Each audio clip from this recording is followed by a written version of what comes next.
Connie and YCM. Good morning, YC. I am so excited for this opportunity to share with you all this morning. A couple of summers ago, I had this awesome opportunity to go with several York College students to the Galapagos Islands. One day when we were there, we went on a snorkeling trip, and this turtle was swimming right below us. You can't really tell on the screen, but there was a turtle that was literally swimming right underneath us. And don't get me wrong, it was awesome and it was super cool to see. However, I have this weird thing where I'm not able to wear contacts in the water, and so all this turtle looked like to me was a dark blob that was swimming underneath me. So it's kind of scary when you can't be in control, when you can't see what's right in front of you. When everything gets hard to see and you aren't able to make sense of what's going on ahead of you, it's even harder to understand what good is going to come out of it. So, just like my turtle, it all starts to look blurry and scary. On the color personality test, I land right in the middle of an orange and a gold. As an orange, I see the ocean and I want to get out there, I want to enjoy the views and have some fun on the way. But as a gold, I get frustrated and I get caught up in my house and my whys and all of the logistics of even getting out there in the first place. Often my personalities just clash and I end up laying there exhausted. Sometimes, often, I'd rather just stand on the shore watching. I'll just enjoy the view from here. I'll do what I can from here. I'll be safer over here. This week we've been talking a lot about intentional relationships, and it's at these overwhelming times when I hold fast to my friends and the people around here. My friendships are my world, and I can turn to them when I need a hug, a needed conversation, or even just a laugh. They're tangible and they're reliable. But back to my turtle and the ocean. Largely, I think the ocean is beautiful. It is one of Earth's most valuable resources, and it's so breathtaking when you take in all of its awesomeness. It gives me such a wonderful visual of the opportunities that await us when we enter a friendship with God. But also, there's a lot of unknowns in the ocean. So many unrevealed facts and realities and dark blob turtles that challenge my ability to be in control. In Proverbs 31, we're able to read about the characteristics of a noble woman, a noble wife. It says, she is clothed with dignity and strength. She can laugh at the days to come. So I asked myself, how are we able to have that hope for tomorrow? How are we able to laugh at the future when there's so much unspecified and there's so much that's blurry in our lives? But if we jump to Matthew chapter 14 in the New Testament, there's this powerful story of our miracle friend, Jesus, walking on water.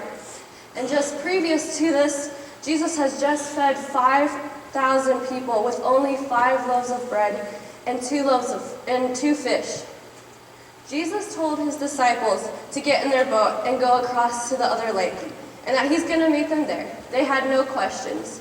They're fishermen, they know how to do this, so they go across the lake, and meanwhile Jesus goes up on the mountainside, and he gets revived, he prays, and is alone with Jesus. So we have the disciples going to cross the lake, and we have Jesus praying on the mountainside. It says, shortly before dawn, Jesus went out to them. So he comes down from the mountainside, and he walks across the lake. The disciples are out here, and they see Jesus walking on the lake, and they're terrified. They said, it's a ghost, and they cried out in fear. Now, Jesus has been with his disciples for a while now. He's performed way out of the ordinary miracles, just like the one we just talked about. He fed 5,000 men, and not to mention their wives and their children, with only 5 loaves of bread and 2 fish. Jesus has already proved himself to his disciples at this point. They should have expected something like this from him, but still they thought that he was a ghost, and they cried out. It added to their stress. But instead of getting frustrated, Jesus immediately said, "Don't be afraid. It's just me. And even after Peter, one of the disciples, tried to walk out to Jesus, but doubted and started to sink, it says Jesus immediately reached out and he caught him. This just proves how unfailing our friend Jesus is when we choose to rely on him. They forgot to look for him in the midst of their trouble on the lake. Are we willing to learn from their experience? When the storms of life come our way, and I promise, sadly, that they're going to, are we going to expect to see God? Are we going to look for him in our troubles? He's already there. But if we choose to look for him in the midst of our crazy lives and trust that he's going to be there, it's going to save a lot of stress for us. Then we too are going to be able to laugh at the future because we know God is going to be right there with us to face the future. Now, if you're comfortable, I want you to just close your eyes, and I want you to inhale and exhale. You were able to do that because that same God that walked on water allowed you to do so. Guys, we're fearfully and we're wonderfully made. He knit us together. God is our ultimate friend, our creator, and the most intimate relationship we're ever going to be able to have. Now, if I promise to give each one of you $1,440 every single day, what would you think of that? Would you like that? I have one catch though. I need $20 of that back. Would you remember to do that? Would you remember to give me that small amount back?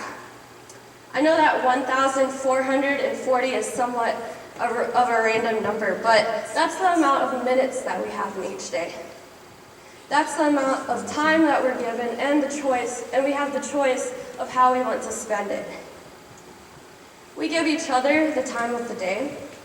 We give our activities, our studies, and every once in a while, Netflix, the time of the day. And I'm not saying those occupations are bad by any means, in moderation, but can we give our friend, our literal creator, at least 20 minutes of our day? When we feel like we're stuck in the middle of nowhere, like we're swimming with no sight of land, and we're sinking faster by the minute, God tells us, "Come to me, all you who are weary. I'm going to give you that rest, and I'm never going to leave you, and I'm never going to forsake you." Sometimes, the most easy and the most sensible solutions are the hardest commitments to make.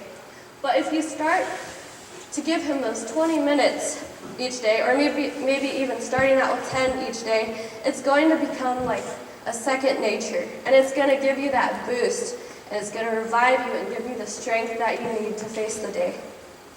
It's going to give you a fulfillment that nothing else is ever going to fill. So, I want to encourage you, and I want to excite you and give you hope, and I want to challenge you to look at your own life and your relationship with God.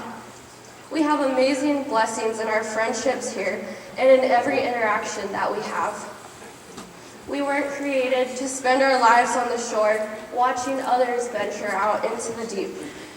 We get to choose the people we want to walk alongside with, those we can learn with, those we can share new experiences with, and learn and grow together with. We can dive together into those waters and face the unknowns and step out into the deep. We also get the choice if we want to include our most intimate and greatest friend. He's so reliable. He's waiting right there for you, ready to guide you and walk alongside you. I've been talking a lot about water in terms of the ocean and lakes, but really, if you think about it, water is something that we all rely on.